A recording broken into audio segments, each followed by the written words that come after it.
son got his first one in New Jersey, but most people are not. No. Okay. Yes, and Dahlia goes on. She disappears. No, I'm still here. I just tried my We've actually booked our tickets for Israel in August. Very hopeful. We're trusting a lot in Hakadosh Baruch Hu. August, you've got to be able to. August, it's got to be. You know, Israel apparently signing a deal with Greece and the UK for some sort of green corridor where if you have a passport, if they've got a vaccine passport.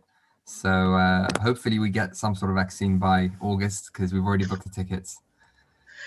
I hope so. No, by August you have to. That's crazy. Yeah. Oh, I have to get my tickets for the States in July. So that's. How long haven't you been? Hmm? How long is it that you've not been since lockdown? Year and a half, right? Wow. Yep. Yeah. And my daughter there is not coming to Dahlia's wedding, so have to at least go see her because they can't come in. That's why I was surprised in California they got the vaccines. Because my daughter can't get it. I wonder where she got it from. Now I'm intrigued because her and her husband both got it. I don't know. It's interesting. California's been very bad. I don't know. Would they get it if she's a teacher? Would that be any? Would they get anything Depends. for that? My friend in LA said the teachers were not. No, I don't remember. Teachers were not getting it when I spoke to her, but I think they were the next level, and I didn't speak to her in about a month. She's like a university professor, so I'm guessing maybe for that age. Oh no, universities are not getting, because I know I have a lot of friends that are university professors. Yeah, strange. So, it's very strange. Look, that's great. Yeah. Okay, this is also strange. Oh no, it's 2 minutes early, and usually it's very early. Yeah, no, it's thank you, Henry, for. It's always nice to have people in advance. With the Habura that we've set up, it's amazing because you see people coming in like 5 minutes early, and we're trying to test the camera and everything with the guest speaker, and have attendees there, which is great. It's always a blessing. Yeah, it's always nice to have some small talk too. So. Exactly. And everything's all going well at the ASF? As well as it can be, right? Yeah. But the Habura is really growing, right? It's been, Baruch Hashem, it's been crazy.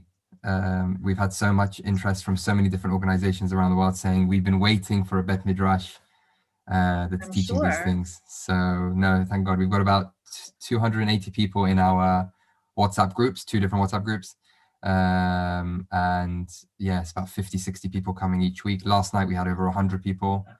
Wow, that's and great. It's students from all over. I mean, we've got Sephardim, Ashkenazim from all over the world, mainly between 20 and 35.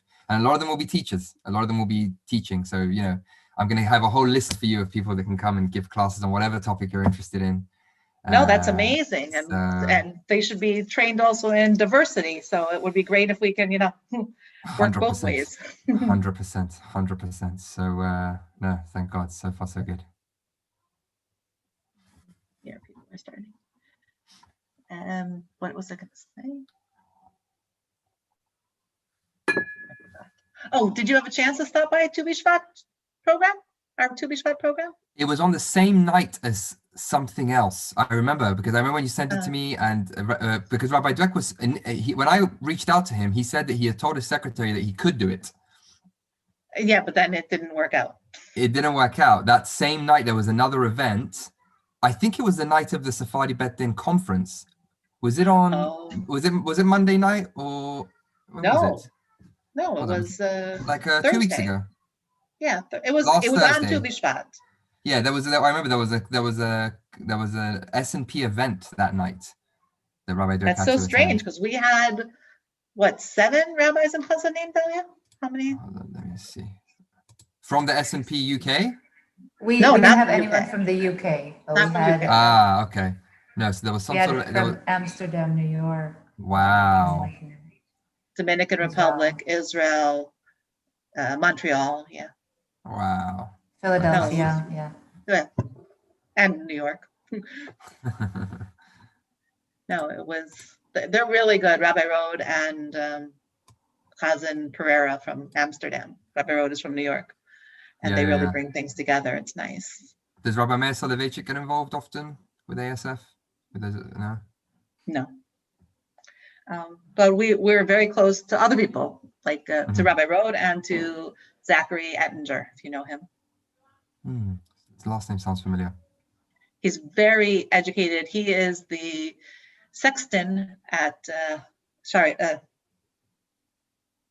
synagogue. There you go, Shereth Israel. So, and he just very, very knowledgeable and knows, and he curates a lot of the things there too.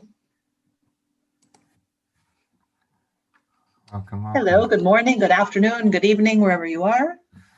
Don't know, as your people are coming in. Oh, I see Carolyn's here. Just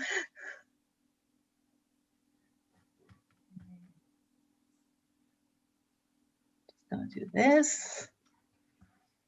Usually we give people 5 minutes. I mean, I know there are more people registered. So. Remember my rule, for one person is a blessing. No, but today we actually do have, like, regardless, always remember my rule. Even right. one no, I love that rule, and I blessing. told Dahlia that right away. Remember, Dahlia? Yes. I did, but no, but there are people from tonight. Yeah, and actually, we're launching our Persian online, the Persian course on edX. We're launching on Purim. Oh wow, very timely. Fantastic. That was the idea. Did my dad ever get back to you? Because I think he was embarrassed about his English. He got back to me, but he said he doesn't want to participate. He doesn't have time. Yeah, because so I didn't know what to push him. Ages ago when I spoke about it, he's like, I don't know, like my English isn't very good. I said, come on, Dad, you'll be okay.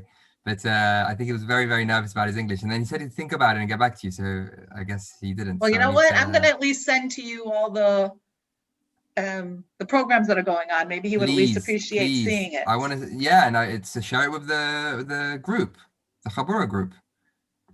Yeah, well, that's different. Because it's not so much, it's not a religious necessarily thing. It's more regardless, of a anything Sephardi. Well, then we have programs all the time. You just have to tell me what you want to invite your people to. That, I'm happy to send you anything. Check our website, whatever you want. But I think specifically your father would appreciate all the Persian programming. And actually, what's his name again? His first name? Goel. I'm gonna look. Sorry. My father's first name. Goel. Yeah. Goel. Goel. Because I should have it, and then I'm going to send it to Dahlia, and she's going to invite him to everything. Perfect. It's just goelc@hotmail.com. That's the one. Or you don't know? Okay. goelc@hotmail.com. Yeah. We're known as Kahen and Cohen. Oh, do you spell it differently? I think when we came to London, my parents wanted to get us into the most religious school, so we said we were Cohen. We thought that'd get us in quicker than Kahen. We know how that goes, yes. Yeah. And hold on, I'm going to share it with Dahlia.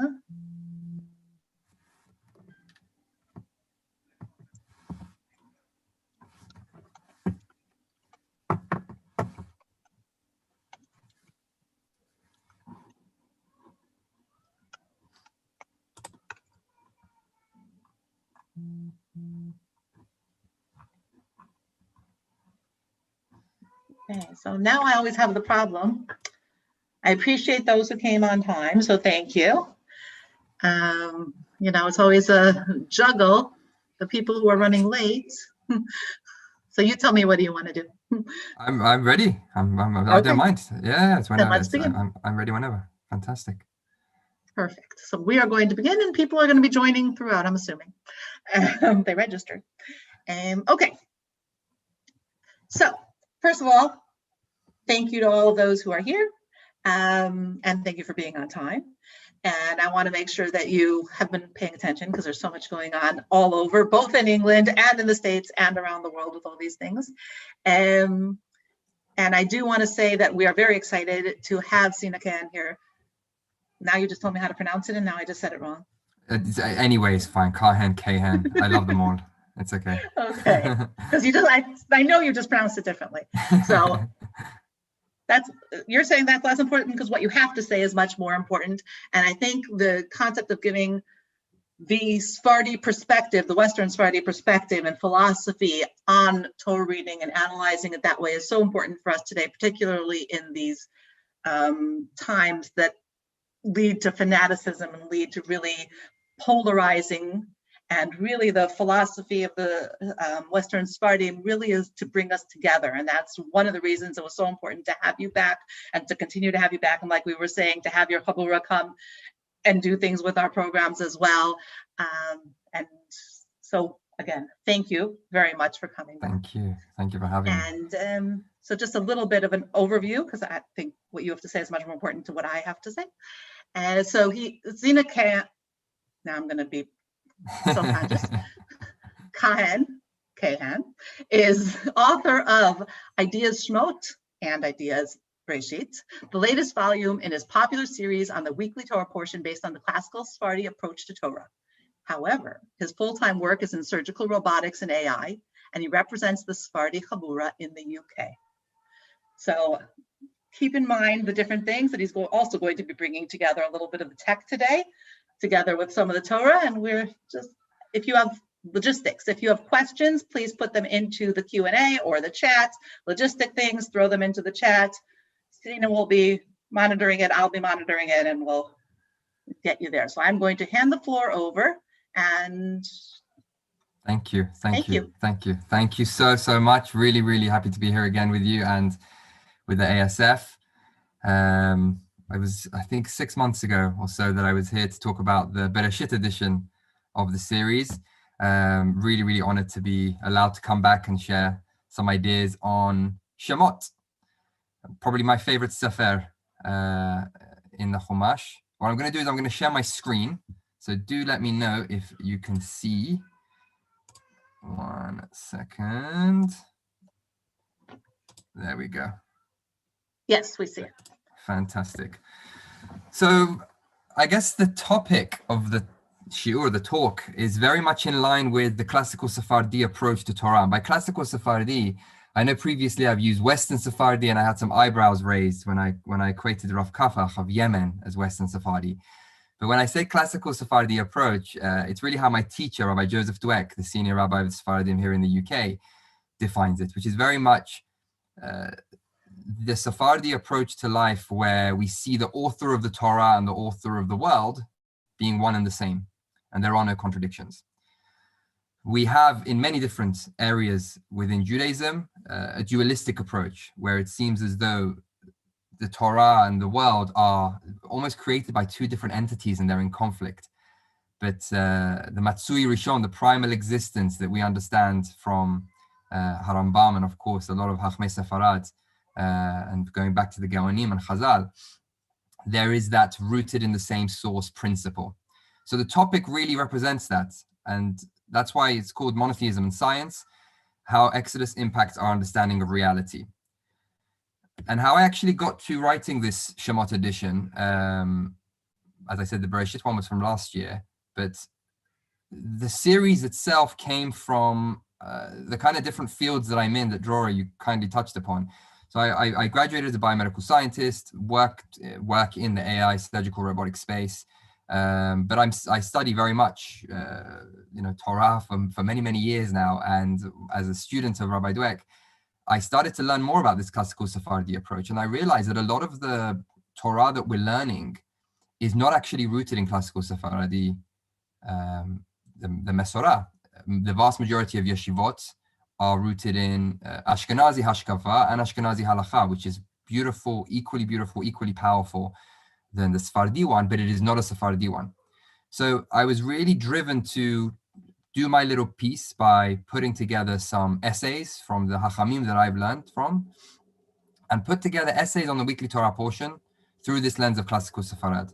And with it, I integrate all the forms of worldly knowledge that at the end of the day come from HaKadosh Baruch Hu, which represents that classical Sephardi approach, which is why you'll see everybody sourced and everybody quoted under the sun. If an idea is valid, it's valid. As Harambam states, the truth is the truth regardless of the source. And one of the main drivers was Hacham Yosef Faur, alav shalom, who passed away recently. I was going to interrupt you for a second. No problem. Did you notice that your notes are showing. I did not know that. It's good to know that. So how do I, let me see, Presentation. Stop. Oh, you just have to go, right now you're showing us one screen. You have to show us a different screen. When you go into share screen. Hold on one So second. do the share screen that's full presentation mode. I've done that before. Share screen. Okay. And then, let me see, hold on one second. What are you seeing now? Sorry, what are you seeing now? Now we're just seeing you. Now you're just seeing me. That's boring if it's just me. No, it's actually quite interesting. Let's see. Okay, let me see if I can do share screen. Is it showing anything when I press? Because when I press share screen, nothing comes up now. Nothing, no.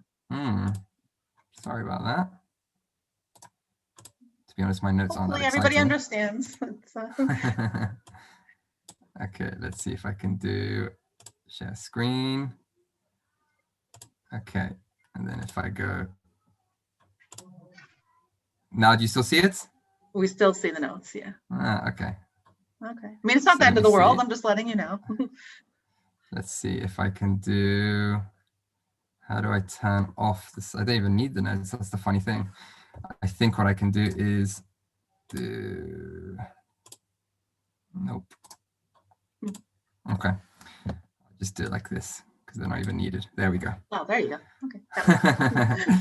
So this is a hide presenter view. There we go. Can you see everything now? Well, no. Now it's not presentation mode. Now we have the slides at the side. Oh, yeah. Okay, sorry about that. Let's try one more time. Yeah, we just stick with this. You can see that, right? We do see it, and no notes. Fantastic, fantastic. So Hacham Faur I was talking about, and Hacham Faur was very much an influence. He noticed that something terrible is taking place in regard with everything connected to the cultural, religious, and educational tradition of the Sephardi Jews in our times. Things that in the recent past were known to every rabbinic student, he said, they're unknown today. So something that was very interesting for me was trying to take that classical Sephardi approach and bring it into a lot of the work that I do. Some of the Hachamim that I'll be quoting and that I quote in the book, some of them are familiar, some of them unfortunately aren't. And it's very much my goal and the goal of the Sephardi Habura that I represent to bring these names to the forefront. So let's get to the core of it, really. How did the Exodus story, how did Shemot really get us to understanding reality in a more refined and accurate way? And I think we need to start with, the slavery that occurred. We're all pretty much familiar with what went on in the early days of our time in Egypt. We started as guests that turned into slaves, and we get to about Parashat Bo, where it reaches a point of vengeance. And we keep hearing the same thing repeated in the Torah, in those parashiot. There is this knowledge that HaKadosh Baruch Hu wants us to know. The Egyptians shall know that I'm the Lord. By this you shall know that I am the Lord, that you may know that there is none like the Lord, that you may know that I, the Lord, am in the midst of the land. No. A lot of knowledge is referred to here. And the word used, the root essentially is from, dat. It's this knowledge which isn't necessarily the rational knowledge that we tend to think about in the Western world, which is the kind of knowledge that tears things apart and tries to determine what it's consisting of. But it's experiential knowledge, knowing from experience, very much like love, where if you reduce love down to its core ingredients, oxytocin, vasopressin, dopamine, you cannot necessarily create love that emerges from those chemicals together in a lab. So it's this emergent knowledge, this experiential knowledge, which isn't the same as rational knowledge. And the way that we come to know God, as we know through the story, are the 10 plagues. And that's how Egypt get to know as well. And I've used Lego here to try and, make it a little bit more exciting. And we know them through the 10 plagues. I'm sure everyone's familiar with them now, from the blood to the frogs, lice, flies, dead cattle, the boils, the hail, the locusts, the darkness. And we come across this, the death of the firstborn. I know it's quite a crude image. When we come across these stories and we come across the plagues, we sometimes overlook it. We sometimes just think, oh, okay, this is just something that occurred. This is just, child's dying, this is locusts, these are flies. But one thing we tend to forget is that each of these things represented a different god for the people of Egypt, and very much for the polytheistic Jews as well. Because remember, by that time, a lot of the things that we had learned from our forefathers, we had lost. It was only the tribe of Levi, Harambam says, that really still remembered the monotheistic principles that Abraham discovered. So they're touching upon limnology, they're touching upon pathology, they're touching upon the Egyptian understandings of nature. And what's fascinating is that this wasn't any coincidence, because at the end of the day, as I mentioned, the Egyptians, and very much so humans of that time, they designated different gods for each of these different realms within existence, within nature, within being. So what was happening here was an attack on those things. And we have here the short history, the encyclopedia. It states it clearly: the Egyptian gods for the Egyptians represented the personification of the surrounding nature. David Gutman of Hakira beautifully states, man is so awed and overwhelmed by the forces of nature that govern his environment that he personifies them as separate entities that represent their creator. So this is what the Egyptians had done. For them, everything was disjointed. So God was here attacking and bringing judgment on all these juvenile perceptions of reality that the Egyptians had. And this is very, very important, because it was essentially attacking the theological pillars, the theological foundations of Egypt. A lot of the time we think of the plagues as just as a form of defense. They're there to defend Israel. But there's something much, much deeper at the root of that. And it's actually an attack. It's a monotheistic attack upon a polytheistic perception of reality. And the Midrash Rabbah beautifully states this. It asks, why were the waters first attacked and with blood? And it clearly says, because Pharaoh and the Egyptians worshipped the Nile. So this wasn't just about saving Israel. This was a deeply theological war that was going on. Rabbi Jonathan Sachs, alav shalom, states that the plagues were not merely intended to punish Pharaoh and his people for their mistreatments of the Israelites, but also to show them the powerlessness of the gods in which they believed. So as the plagues develop, one causing the natural occurrence of the next one, Egypt are getting exposed and understanding, the Egyptians are understanding that all of these perceptions of reality is essentially a figment of their imaginations. And what's used to create this, I'm going to put the light on because this looks like it's completely dark. What's used to create this is nature. So the tool that HaKadosh Baruch Hu, I know Harambam in the Moreh refers to it as the derachim, the ways, the expressions of HaKadosh Baruch Hu in the world. We can never actually know the essence of HaKadosh Baruch Hu, the same way that you can never know the essence of a person. You can only know from their persona, the things that they put out. But Egypt got to know HaKadosh Baruch Hu through this expression of nature, this tool that HaKadosh Baruch Hu utilizes. And Hacham David Nieto, one of the first Sephardi Hachamim here in London, a predecessor of my Rav, Rabbi Joseph Dweck, stated, and he got into trouble for saying this initially because people thought it was to do with Spinoza, where he stated that you must know that the word nature is a modern expression.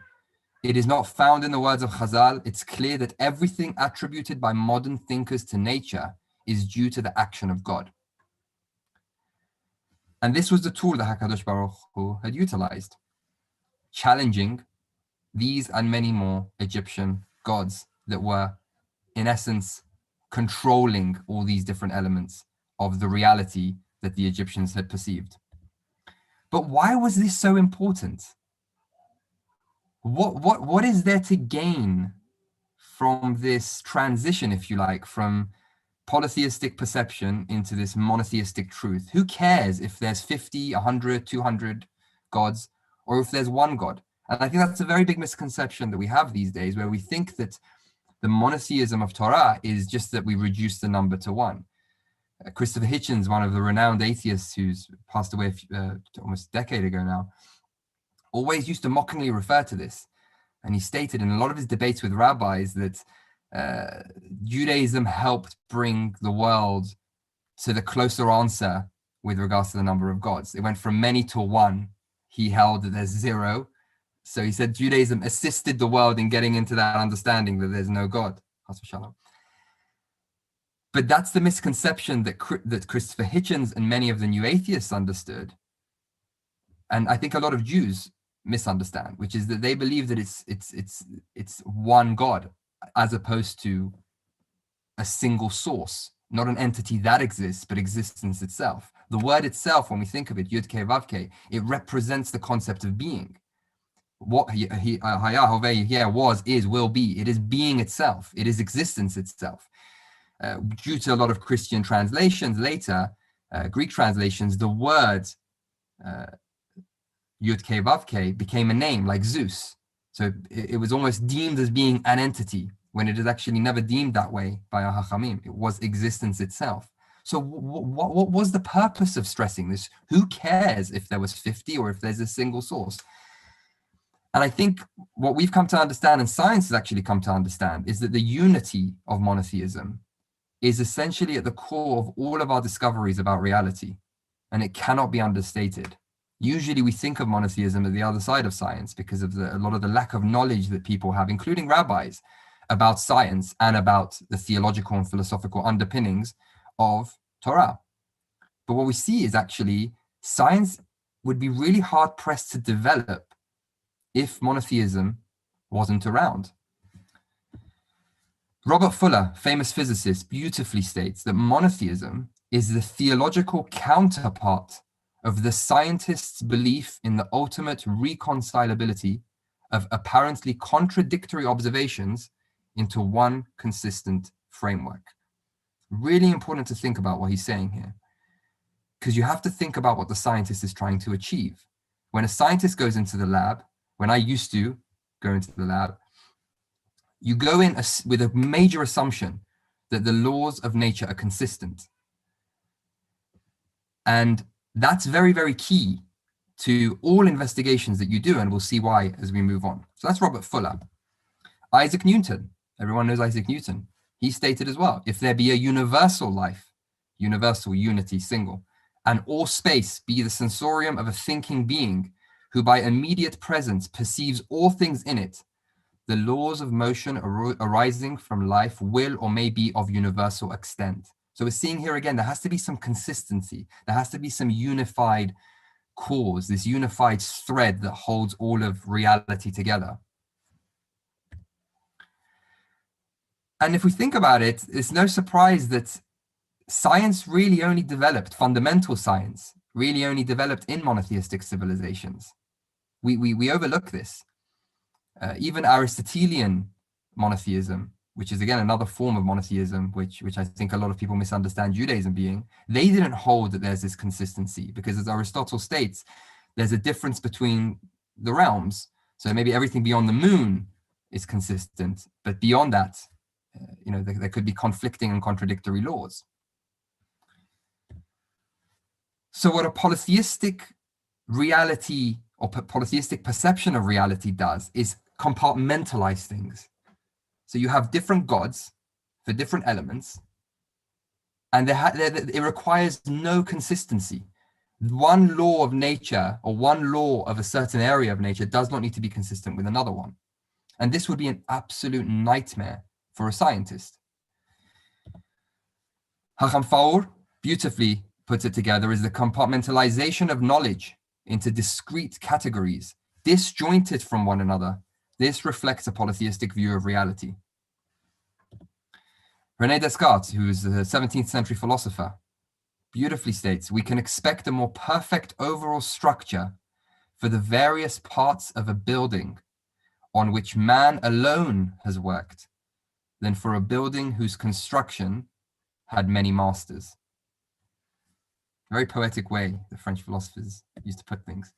Compare this to a monotheistic vision of reality, as I mentioned, where you've got this Matsui Rishon, which is at the source of all existence, and there cannot be differences of observability and contradictions when you're dealing with things in the lab. And this Matsui Rishon is something I want us to spend a little time on, because we overlook it a lot of the time. if we read the 13 principles of Harambam, he doesn't start with saying God is, because the moment you say God, somebody thinks of something in their mind. They think of the midrashim that they learned from a young age, unfortunately, as though the midrash is actually what the pashat is. So they'll think of a guy in the sky with a long white beard, and that causes a lot of problems. And Harambam identified that I don't even want to start with saying God is. So what I'll start with is just an understanding of reality. And he starts with this: the Cardinal Foundation, Yesod HaYesodot, literally the foundations of foundations, is to know that there is a first cause. He calls it Matsui Rishon, first cause. Some people translate it as primal existence, which brings all existence into being. And all things extant, from earth to sky and in between, exist only as an effect of the absoluteness of such being. So he goes through that, and then he goes through and says, oh, it has no shape, it has no form, it has no, there's nothing like it, etc., etc. And you're reading this and you think, okay, what's he referring to? And then once he's taken you on this journey, and I really, really recommend everybody to do that, look at the 13 principles afterwards, he'll then say, okay, you know that thing I just talked about above? Okay, that's God. So he's almost playing this trick on us, rightfully so, because he's trying to deprogram us because of the anthropomorphic conceptions that we have of God. And he's trying to zoom out and say, he's starting from scratch here and trying to describe this thing, if you like, and then say, okay, that's God. And that's really, really important to distinguish between, to help us distinguish between Hebrew monotheism and the contemporary understanding of monotheism, which means that there's just one God in control of everything, rather than understanding it as this first cause, this primal existence, this source that is behind all things that exist today. And that's why it's so important to appreciate the impact that had on science in the way that it impacts Pharaoh as well. We see Abarbanel, one of the very, very special Hachmei Sefarad, stating that it was exactly this first cause, this primal existence shtick, that Pharaoh took issue with Moshe on. It says Pharaoh took issue with Moshe. There were three things he took issue with Moshe. One of them was that Moshe had assumed the existence of a necessary and existent first cause, whereas Pharaoh denied it, as he would, with a polytheistic conception of reality. So what happened with Exodus? It caused us more than just the freedom of our people, but really important to not just the Hebrew mind, but to the mind of all scientists. It really impacted the freedom of our minds, because once you understand this, you have to think of it with regards to observability as well. Because if you've got two different scientists, for example, who are trying to work on the same project, the observations can't differ, because if the laws are the same, scientist A and scientist B, they have to work on the same standard or default understanding of law. And by law, I mean the laws of nature. And if we just think for a moment, because we're very desensitized to the story, and we don't actually think of what kind of world we would be in if polytheism reigned supreme. And the story of Exodus, it really impacts those two conceptions of science for scientists. One is that contradictions cannot persist. And by persist, it's very important to understand that it's not just that contradictions can't occur, because the whole purpose of science is that if contradictions do occur, we explore and explore and explore again. Why would you do that? Because of monotheism. Because if you believe that there is a single source behind everything, where the laws are consistent, contradictions can't persist. Whereas a polytheistic view of reality for the scientist, oh, it's a contradiction. Of course it's a contradiction. Reality is a contradiction. You have totally different realms of knowledge, totally different rules. Everything has its own disjointed, categorized understanding. And by definition, we don't need to solve that contradiction. Just imagine where we would be with clinical trials. Just imagine where we would be with so many of the things that aren't just impacting us with COVID, but all of the developments in humanity the innovation that's occurred, whether it's the development of the rail, development of planes, if that consistency, if that assumption is not there, that there is that single unified source, the difference between us and the scientists, some scientists, of course, not all, we've got many scientists who understand what Matsuya Rishon means. The difference is what is the source? But the outcome of that source, that there is this unified principle and this unified set of laws, is agreed upon. And that has a lot of impact for what we see today. And I've essentially answered this question of how is it that this knowledge impacted our understanding of reality? Because it's very, very, very, very scary. It's more than just an interesting idea. It's a very scary thing to think about of where we'd be without it. As I mentioned, the contradictions are huge. I remember there was once, we were working on trying to determine what is I mean, men would care about this as well, but I know my wife and her friends, generally ladies, would care about free radicals that impact aging of the skin. And we were trying to look into, back at university, I know you guys in America call it college, we were trying to see how many antioxidants exist in herbs, such as spinach, coriander, mint, and comparing those antioxidant levels to see if they can be utilized to remove the free radicals that may exist on the skin. So free radicals are basically atoms that don't have something to bind to. And if they don't bind to something, they will essentially cause aging of the skin. It's a very simplified version of explaining free radicals. I hope there's no scientists in the room.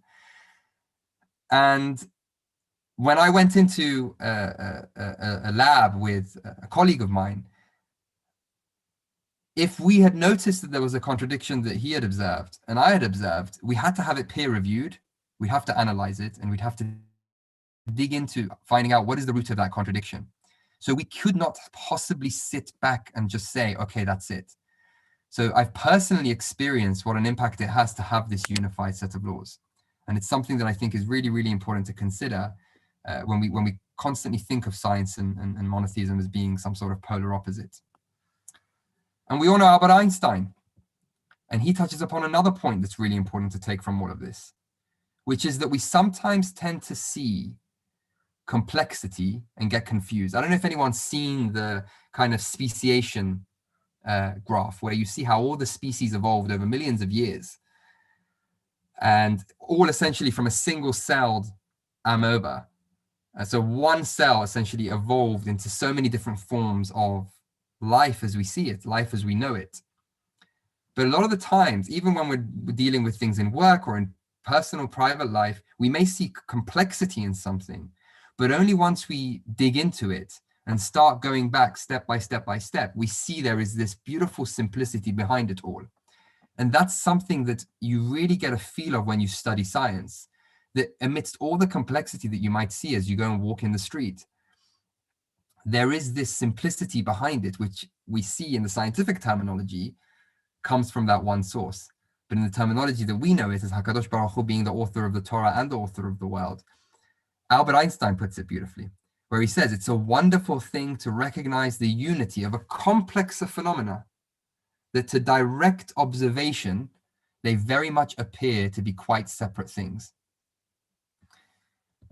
Rabbeinu Bachya concurred with Albert Einstein, but way before him. He states again, another very, very well-known Sephardi Hacham of medieval times, also known as Bachya ibn Pakuda. He says that the manifestations of God's wisdom is in all created things, for all wisdom is one.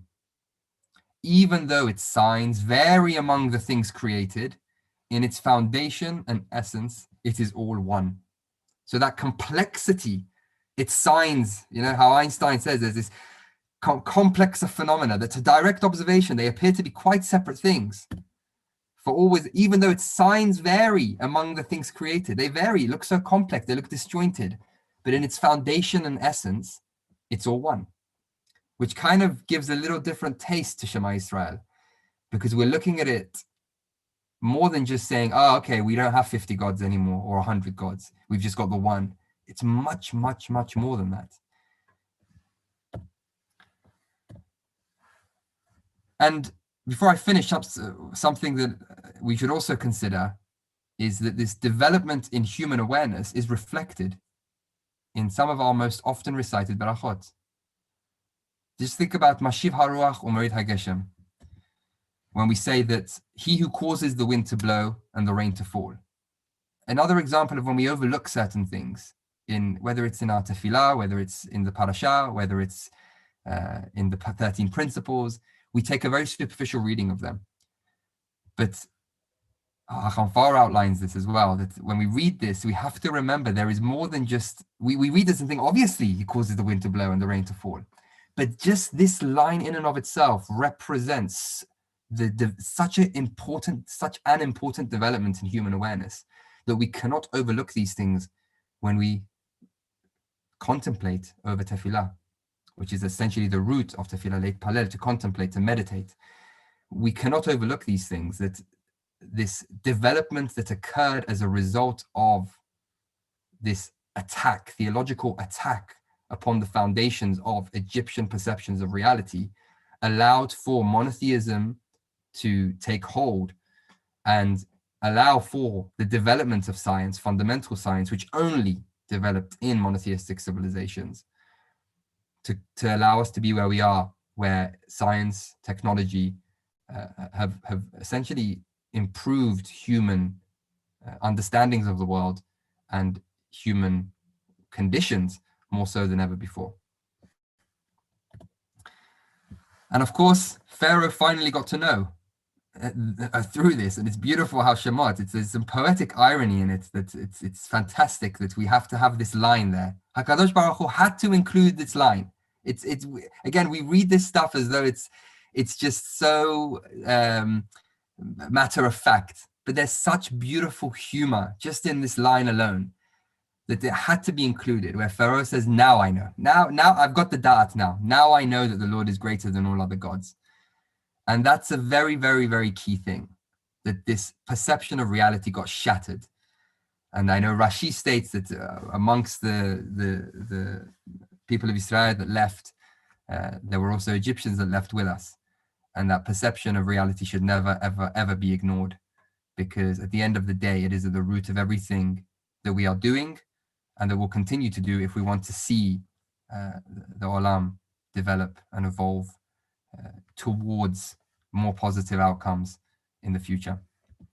So thank you very much. I really want to spend some time with questions. I know, Dora, I'm sure you remember from last time, questions are my bread and butter. I absolutely love to discuss and see what people think and go through any questions that they may have. So I'd love to leave the last 15-20 minutes to any questions. Well, I do want to say we do have at least one scientist in the audience. I do know that. So I'm curious if you have something to say. But if you can't hear you, sorry. Let me just see why. Oh, that's strange. Okay. Can you hear me now? Nope. I can hear you, so I think it's on Sina's end, unfortunately.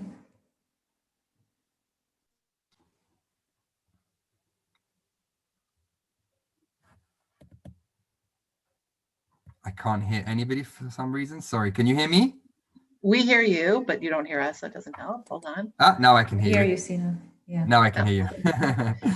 So I've opened up in case anybody else wants to ask their questions themselves, or if they want to open their cameras, that's fine.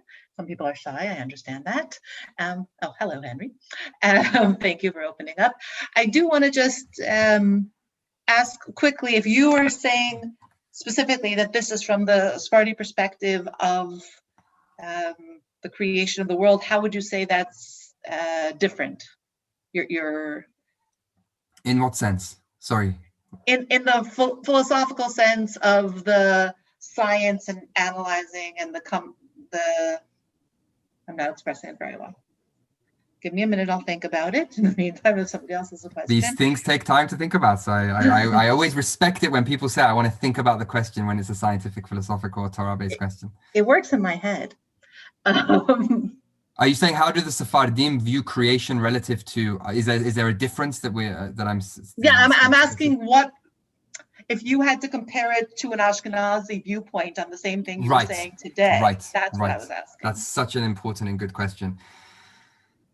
For me, a lot of the differences that we see of opinion in contemporary Judaism roots back to the medieval conflict. And that's why the last talk I gave was on the medieval conflict between Sepharad and Ashkenaz. And I hate to call it a conflict between Sepharad and Ashkenaz because it wasn't. It was more to do with the environment that they were developed in. So Sepharad, Spain, was developed in a Muslim, relatively open-minded, scientific, philosophical Spain or Andalusia. Ashkenaz was being developed in the Franco-German Rhineland, which was it was Christian and very, very, very primitive. The latest, if we think of all the latest books we have about reality today, whether it's science, philosophy, they're all translated in English, many of them in Hebrew. We have access to them. The Jews in the Franco-German Rhineland didn't. The Christians were so primitive that they did not have, they didn't understand the works that were being written in Arabic and the Greek philosophy. So they just were very, very backwards. So the ways that the Ashkenazi, the majority of the Ashkenazi Hachamim understood reality and understood the Torah, it was a very isolationist way. It was only it was influenced by the environment. Whereas for the Sephardim, because of the environment they were in, they had access to all of this knowledge, and the Sephardim always held tight to that motto that the author of the Torah and the author of the world are one and the same.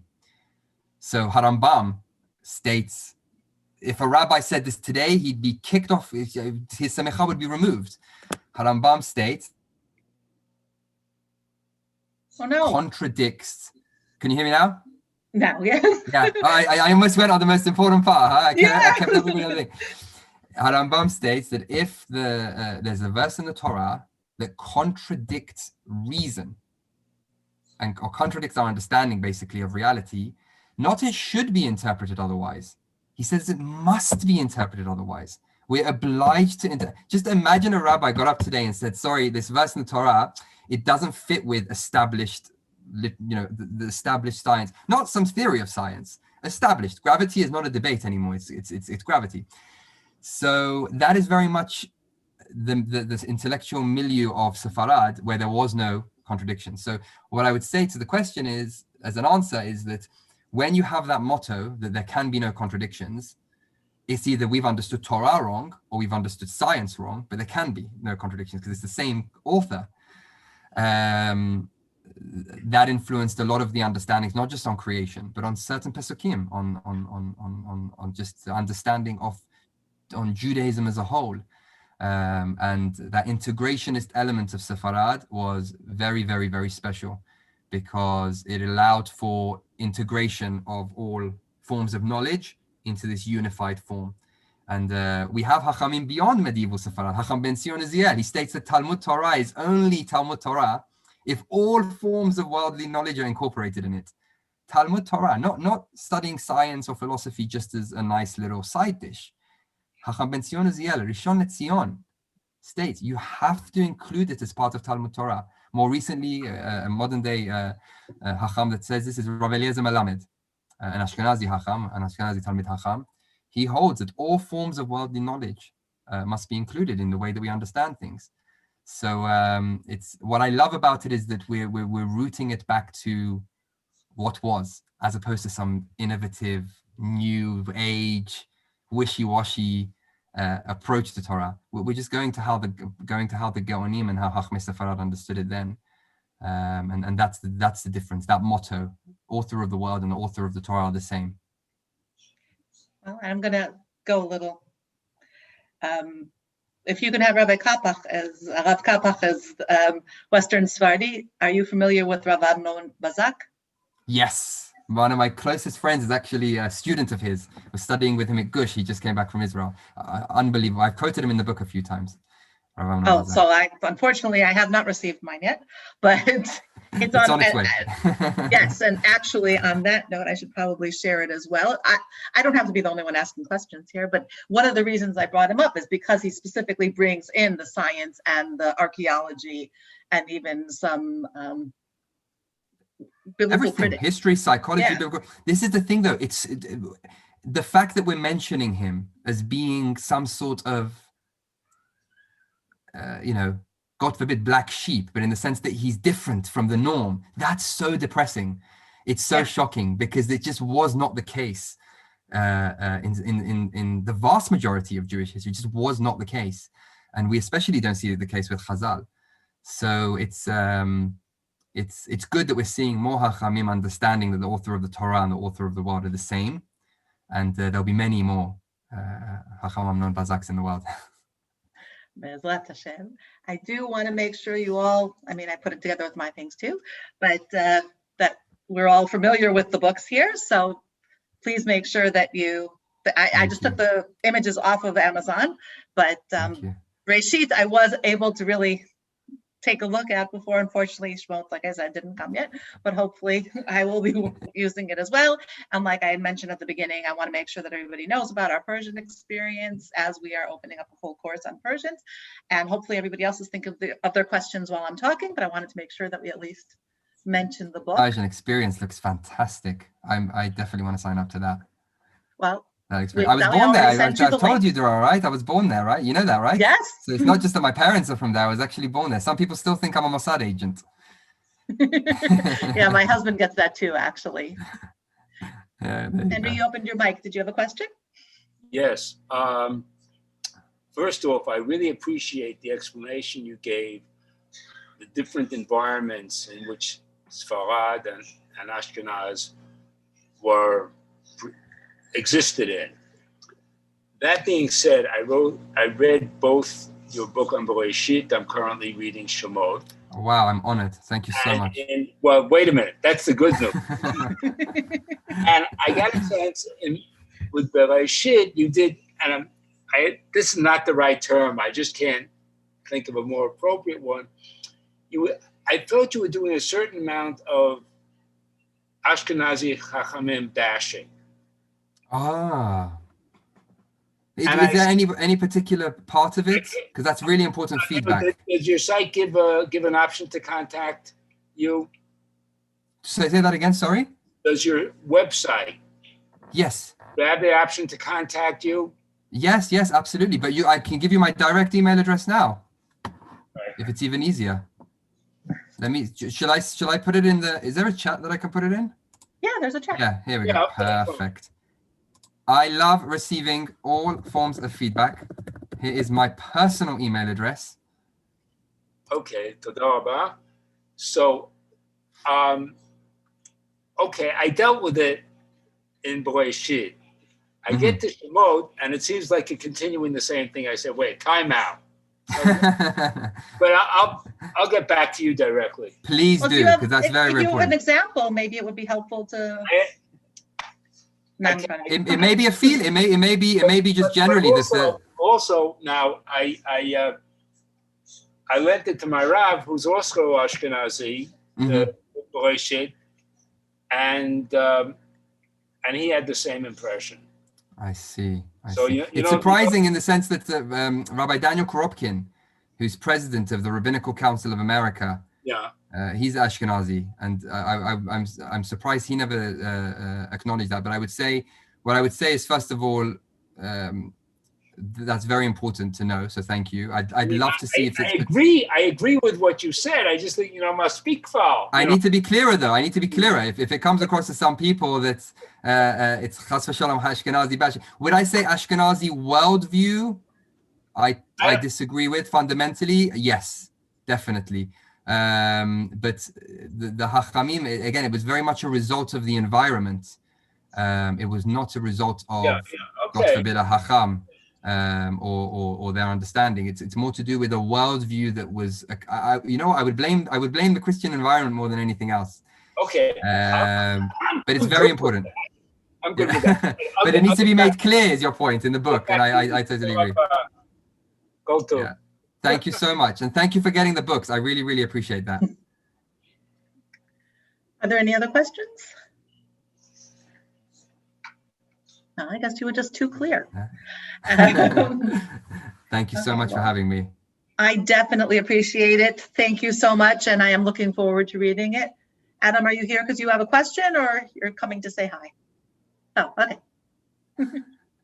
Okay, well then, thank you all for coming, and thank you again to Sina. We really appreciate Thank it. you.